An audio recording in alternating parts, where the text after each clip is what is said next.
O Jornal Nacional teve acesso com exclusividade a um trecho de um relatório do COAF sobre movimentações bancárias suspeitas de Flávio Bolsonaro. Em um mês, foram quase 50 depósitos em dinheiro numa conta do senador eleito pelo Rio. O documento traz informações sobre movimentações financeiras de Flávio Bolsonaro entre junho e julho de 2017. São 48 depósitos em espécie na conta do senador eleito, concentrados no autoatendimento da agência bancária que fica dentro da Assembleia Legislativa, e sempre no mesmo valor, R$ 2.000. Total de R$ 96 mil depositados em 5 dias. Os primeiros depósitos foram em 9 de junho de 2017. Foram 10 depósitos no intervalo de 5 minutos, entre 11h02 e 11h07 da manhã. No dia 15 de junho, mais 5 depósitos, feitos em 2 minutos, das 16h58 às 17 horas. Dia 27 de junho, outros 10 depósitos, ou seja, R$ 20 mil depositados em 3 minutos, do meio-dia e 21 ao meio-dia e 24. Um dia depois, mais 8 depósitos em 4 minutos, de 10h52 às 10h56. Todos os outros foram feitos no mês seguinte, no dia 13 de julho de 2017. 15 depósitos em 6 minutos. O COAF diz que não foi possível identificar quem fez os depósitos. O relatório afirma que o fato de terem sido feitos de forma fracionada desperta a suspeita de tentativa de ocultação da origem do dinheiro. O COAF classifica que tipo de ocorrência pode ter havido com base numa circular do Banco Central, que trata da lavagem de dinheiro. A realização de operações que, por sua habitualidade, valor e forma, configuram artifício para a burla da identificação dos responsáveis ou dos beneficiários finais. O documento obtido com fontes da nossa reportagem está identificado como item 4 e faz parte de um relatório de inteligência financeira, o RIF. O Jornal Nacional apurou que esse novo relatório de inteligência foi pedido pelo Ministério Público do Rio, a partir das investigações sobre movimentação financeira atípica de assessores parlamentares da Assembleia Legislativa. O primeiro relatório tratava da movimentação de servidores da Alerj. Desta vez, o MP pediu ao COAF para ampliar o levantamento. A suspeita é que funcionários dos gabinetes devolviam parte dos salários, numa operação conhecida como rachadinha. O Ministério Público pediu o novo relatório ao COAF em 14 de dezembro e foi atendido no dia 17, um dia antes de Flávio Bolsonaro ser diplomado senador. Portanto, segundo o MP, ele não tinha foro privilegiado na ocasião. Por causa desse relatório, Flávio Bolsonaro questionou a competência do MP. Flávio pediu ao Supremo Tribunal Federal a suspensão temporária da investigação e a anulação das provas. Ele foi citado no procedimento aberto pelo Ministério Público do Rio contra Fabrício Queiroz. O ex-assessor de Flávio Bolsonaro é investigado por movimentação suspeita de R$ 1.200.000 durante um ano. Na reclamação ao STF, Flávio Bolsonaro argumentou que o Ministério Público do Rio utilizou-se do COAF para criar atalho e se furtar ao controle do Poder Judiciário, realizando verdadeira burla às regras constitucionais de quebra de sigilos bancário e fiscal. Flávio argumentou também que, depois de confirmada sua eleição para o cargo de senador, o Ministério Público requereu ao COAF informações sobre dados sigilosos de sua titularidade e que as informações do procedimento investigatório foram obtidas de forma ilegal, sem consultar a Justiça. Mas a primeira turma do Supremo Tribunal Federal tomou ao menos 2 decisões de validar que o Ministério Público obtenha informações do COAF sem autorização judicial. O Ministério Público do Rio se baseia ainda em norma do Conselho Nacional do Ministério Público, que permite a solicitação de relatório de inteligência do COAF e tem convicção de que não configura quebra de sigilo. O Ministério Público do Rio nega que tenha havido quebra de sigilo e diz que as investigações decorrentes de movimentações financeiras atípicas de agentes políticos e servidores podem desdobrar-se em procedimentos cíveis para apurar a prática de atos de improbidade administrativa e procedimentos criminais. O MP declarou também que Flávio Bolsonaro não era investigado. Afirmou que o relatório do COAF noticia movimentações atípicas tanto de agentes políticos como de servidores públicos e que, por cautela, não se indicou de imediato os nomes dos parlamentares supostamente envolvidos em atividades ilícitas. Acrescentou que a dinâmica das investigações e a análise das provas colhidas podem acrescentar a qualquer momento agentes políticos como formalmente investigados. Ainda segundo a nota, essa forma de atuar indica o cuidado que o MP tem nas investigações com o fim de evitar o indevido desgaste das autoridades envolvidas. Antes de a investigação ser suspensa, Fabrício Queiroz faltou a 2 depoimentos no Ministério Público. E Flávio Bolsonaro disse que só ia dar explicações depois de conhecer os autos. Nós procuramos a assessoria de Flávio Bolsonaro, mas não obtivemos resposta. O ministro do Supremo Tribunal Federal, Marco Aurélio, afirmou hoje que tem remetido ao lixo reclamações como a do senador eleito Flávio Bolsonaro, do PSL. A pedido da defesa de Flávio, o ministro Luiz Fux suspendeu temporariamente a apuração no Rio até a reavaliação de Marco Aurélio, que é o relator do caso. A declaração do ministro Marco Aurélio Mello é uma indicação de que ele deve manter a investigação na primeira instância e não no Supremo Tribunal Federal. O ministro Luiz Fux, que está no plantão judiciário, decidiu ontem conceder liminar suspendendo temporariamente o procedimento de investigação. Na reclamação ao Supremo Tribunal Federal, Flávio Bolsonaro argumentou que o Ministério Público pediu ao COAF dados sigilosos dele depois que ele já havia sido eleito, há poucos dias de ser diplomado como senador. Na decisão, Fux diz: vislumbro a presença dos requisitos para a concessão da liminar pleiteada, em caráter de urgência, no sentido da suspensão do procedimento de origem. Segundo Fux, como o senador eleito Flávio Bolsonaro passou a ter foro privilegiado desde a diplomação em 18 de dezembro, cabe ao relator da presente reclamação se pronunciar quanto à solicitação de transferir ou não o procedimento para o STF e a declaração de ilegalidade das provas. Fux explicou que se não tomasse esta decisão, provas poderiam ser anuladas e que não suspendeu o caso, mas sim remeteu ao relator responsável, que é o ministro Marco Aurélio Mello. O ministro Marco Aurélio disse que já no dia 1º de fevereiro, com o fim do recesso do judiciário, vai decidir sobre o caso. Perguntado sobre qual caminho tomará, ele disse que o processo não tem capa, tem conteúdo e que tem negado seguimento a reclamações como a da defesa de Flávio Bolsonaro que chegam ao seu gabinete, remetendo-as ao lixo. Marco Aurélio afirmou que não está antecipando sua decisão, apenas mantendo a coerência com o que fez até agora. O ministro disse também que o Supremo não pode variar de posição, referindo-se à decisão da maioria da Corte, restringindo o foro privilegiado. Em maio de 2018, o STF restringiu o foro para fatos durante o cargo e em razão do cargo. Os atos envolvendo Flávio Bolsonaro não dariam a ele direito ao foro privilegiado, pois ocorreram quando ele era ainda deputado estadual. Na mesma sessão, os ministros também decidiram que cabe à Corte analisar o que fica ou não no Supremo. As instâncias inferiores não podem decidir por si só o que cabe a elas e o que cabe ao STF. A seguir, o ex-ministro petista Antônio Palocci relata a entrega de maços de dinheiro ao ex-presidente Lula como propina pela obra de Belo Monte.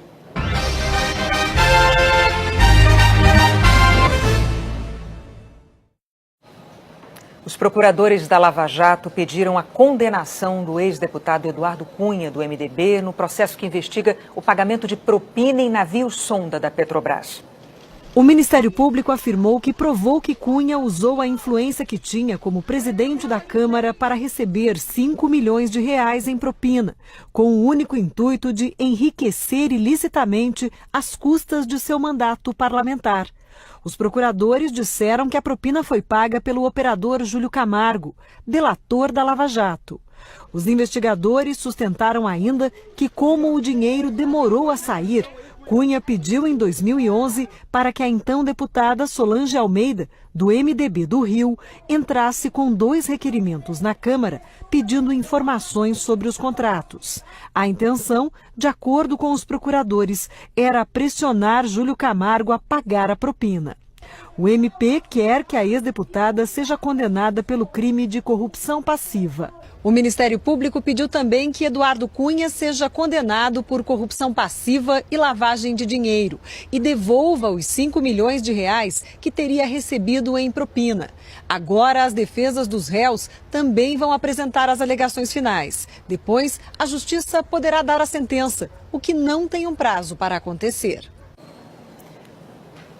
A defesa de Eduardo Cunha disse que a alegação final é uma peça de fantasia que busca atribuir ao ex-deputado a prática de um ato criminoso que teve início, meio e fim confessados pelos delatores sem a participação de Cunha. A defesa de Júlio Camargo não quis se pronunciar e nós não conseguimos contato com a defesa de Solange Almeida. O ex-governador do Rio de Janeiro, Luiz Fernando Pezão, do MDB, se tornou réu. Ele já está preso desde o fim de novembro no batalhão prisional da PM em Niterói. Pezão é acusado de receber quase 40 milhões de reais surrupiados de contratos do governo do estado. Ele nega. Como ex-governador, não tem foro privilegiado e vai ser julgado pelo juiz federal Marcelo Bretas. Num novo depoimento, o ex-ministro de governos petistas Antônio Palocci delatou diversos pagamentos em dinheiro vivo ao ex-presidente Lula como propina pela construção da usina de Belo Monte. A Polícia Federal anexou o depoimento a um dos inquéritos da Lava Jato. O TRF4 homologou esta delação de Antônio Palocci no ano passado. No depoimento, o ex-ministro relata conversas com Marcelo e Emílio Odebrecht e que cerca de 15 milhões de reais foram destinados a Lula em razão da participação da empresa em Belo Monte. Palocci conta que, a pedido de Paulo Okamoto, Marcelo Odebrecht pagou 4 milhões de reais por meio de doações ao Instituto e que Marcelo teria dito que os valores seriam devidos pela obra de Belo Monte. Palocci afirmou ainda que Lula pediu a ele aproximadamente 9 vezes dinheiro em espécie e que os valores, em média, chegavam a 50 mil reais. Lula pedia que Palocci não informasse sobre os pedidos a ninguém, que em determinada oportunidade levou 50 mil reais em espécie a Lula no terminal da Aeronáutica em Brasília, durante a campanha de 2010, dentro de uma caixa de celular na frente do motorista Cláudio Gouveia.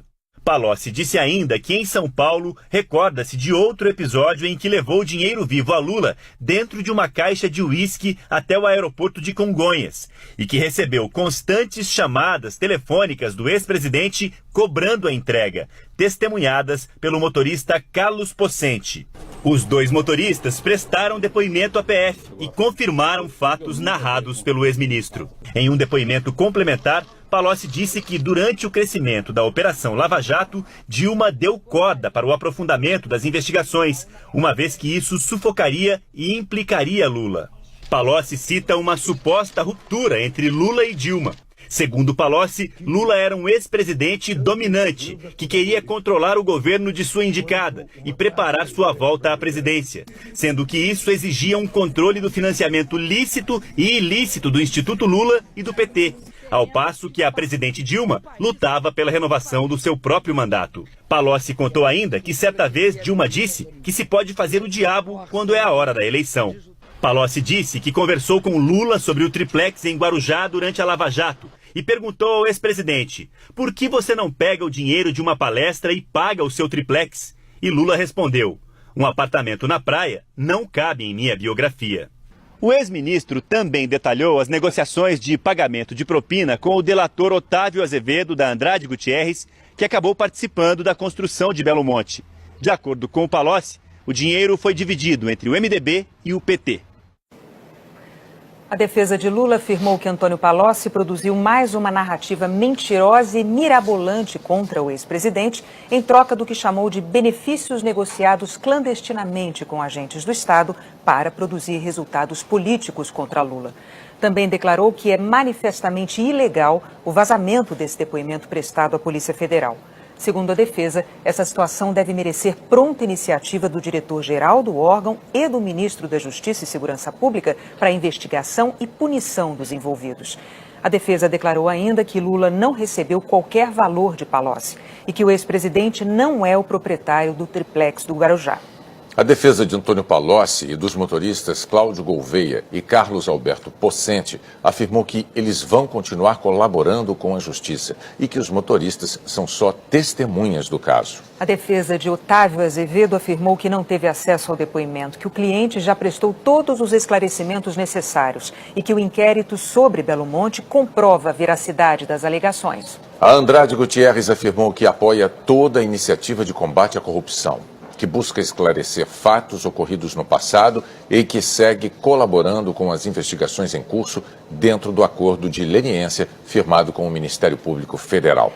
A defesa de Paulo Okamoto negou qualquer recebimento de valor de Antônio Palocci. Declarou que as delações da Odebrecht nunca afirmaram tal fato e que o cliente já foi julgado e absolvido na Lava Jato. O Instituto Lula afirmou que Palocci inventou histórias sem provas para sair da prisão, que as doações ao Instituto saíram da conta da Odebrecht e foram declaradas dentro da lei, sem contrapartidas. A Odebrecht afirmou que está disposta a colaborar de forma eficaz com as autoridades em busca do esclarecimento pleno dos fatos narrados pela empresa e seus ex-executivos, e que segue comprometida com uma atuação ética, íntegra e transparente. O MDB declarou que lamenta que Palocci cite indevidamente o nome de terceiros para se livrar das acusações. A assessoria de imprensa de Dilma Rousseff afirmou que, mais uma vez, Antônio Palocci mente em delação premiada, que ele não tem provas que comprometam a idoneidade e a honra da ex-presidente, que é fantasiosa a versão de que ela teria dado corda para a Lava Jato implicar Lula e que isso não passa de uma tentativa vazia de intrigá-la com o ex-presidente. O Partido dos Trabalhadores tem afirmado que todas as doações foram legais e aprovadas pela Justiça. Nós não conseguimos contato com as defesas de Emílio e Marcelo Odebrecht. O presidente Jair Bolsonaro assinou hoje uma medida provisória para combater fraudes em benefícios do INSS. A MP pretende tornar mais eficiente a análise de benefícios com indícios de irregularidade e a revisão dos benefícios por incapacidade. Em fevereiro de 2018, havia cerca de 950 mil processos com sinais de irregularidade. O governo vai pagar uma gratificação de R$ 57 por processo aos servidores que concluírem a análise de casos pendentes. Outro programa vai revisar benefícios concedidos por incapacidade mantidos sem perícia há mais de 6 meses. Os peritos receberão um bônus por perícia extra realizada. No último pente fino, que começou em 2016, 1.200.000 benefícios foram revisados. Desse total, a metade foi cortada, porque o INSS constatou irregularidades. A MP vai aumentar o rigor na concessão da pensão por morte. A partir de agora, serão exigidos documentos que comprovem o tempo da união estável e da dependência econômica. Outra mudança: os dependentes vão ter menos tempo para pedir o benefício retroativo em pensão por morte. Hoje, é possível receber até 5 anos de benefício retroativo. Esse prazo cai para 180 dias no máximo. Já o auxílio reclusão vai ser pago somente aos dependentes de presos em regime fechado e com renda familiar inferior a R$ 1.400. Além disso, o preso terá que ter contribuído por no mínimo 2 anos ao INSS. E se não estiver contribuindo no momento da prisão, não terá acesso ao benefício. Hoje, tem direito ao auxílio o dependente de presos nos regimes fechado e semiaberto. O trabalhador rural não vai mais poder usar declaração de sindicatos para pedir aposentadoria. A comprovação terá que ser feita por meio de autodeclaração confirmada por entidades públicas credenciadas ao Pronater, o programa do governo voltado à assistência rural. O governo também quer agilizar a recuperação de valores depositados na conta de segurados ou pensionistas que já morreram e a família não informou ao INSS. Os beneficiados deverão anualmente comprovar estarem vivos. A medida provisória começa a valer imediatamente. O governo estima que em 12 meses vai economizar quase 10 bilhões de reais. A seguir, como simular a aplicação das notas do Enem nas inscrições do SISU. O executivo que cuidaria de provas do Enem perde o cargo depois de 24 horas.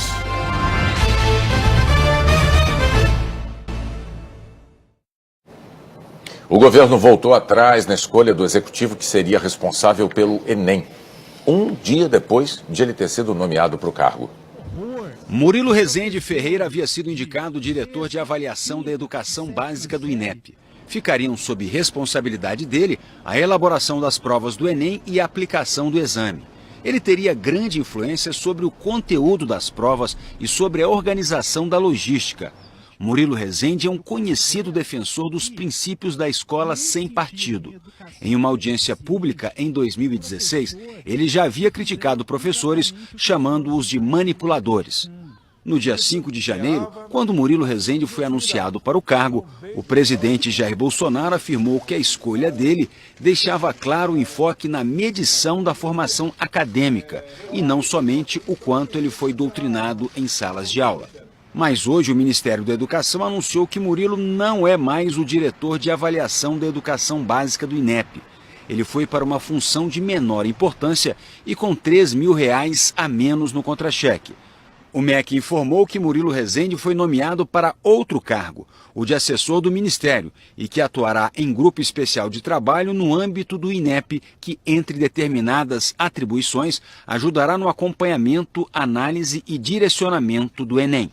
A mudança no cargo em 24 horas gerou especulações. No Ministério da Educação, o que se diz é que não foi uma queda, que Murilo Rezende vai se reportar diretamente ao ministro Ricardo Vélez Rodrigues, que ele continuará com influência para definir o conteúdo das provas do Enem. Agora mais distante dos holofotes, menos exposto a críticas. Nos bastidores, o que se comenta é que seria muito arriscado deixar nas mãos de Murilo Rezende, que não tem grande experiência de gestão, a logística da aplicação do Enem, que envolve mais de 5 milhões de alunos por ano. O INEP divulgou hoje as notas do Enem que permitem concorrer a 235 mil vagas em instituições públicas. Dedos frenéticos no celular em busca de um resultado. Depois de um ano de estudo, de ansiedade e de dedicação, para uns, a sexta começou de um jeito especial. Eu tinha estabelecido uma nota para eu tirar e eu consegui tirar acima disso. Quando eu vi, eu pulei da cama, abracei minha mãe, beijei o cachorro. Fiquei muito feliz mesmo, satisfeito com a minha nota. Essa nota do Enem tem um destino importante. Ela é o passaporte para a entrada em pelo menos 129 instituições públicas no Brasil. E para chegar a uma dessas instituições, o estudante vai pegar a nota do Exame Nacional do Ensino Médio e se inscrever no SISU, o Sistema de Seleção Unificada. O processo do SISU só começa na terça-feira que vem. Mas até lá, dá para planejar melhor as estratégias. Na internet, vários simuladores, inclusive no próprio site do SISU, mostram para o candidato em qual curso e em qual universidade ele poderia entrar, levando em consideração as notas de corte do ano passado, por exemplo. Os simuladores eles vão ajudar antecipadamente a você pensar assim, então, nesse curso, por exemplo, não adianta nem eu tentar porque realmente eu saí muito da minha nota de corte. Mas o outro curso que eu gostaria também, que me atrai, ele é possível. O Gabriel, que é de Belo Horizonte, foi bem na primeira simulação. Ele acha que conseguiria entrar no curso de economia em 2 universidades, uma delas em outro estado. Eu considero que a gente deve apoiar o Gabriel no que ele decidir e esse ajuste nós vamos fazendo pouco a pouco. Quanto mais tempo a gente tem para pensar nessas estratégias, no que a gente vai fazer, é melhor para o estudante, melhor para o aluno, que ele consegue tomar uma decisão com mais conhecimento. O principal indicador da Bolsa de Valores brasileira subiu hoje 0,78% e ultrapassou pela primeira vez na história os 96 mil pontos. Na semana, a alta acumulada ficou em 2,6%. O Jornal da Globo é depois da minissérie Meu Nome é Liberdade. Uma ótima noite para você. Boa noite, bom fim de semana.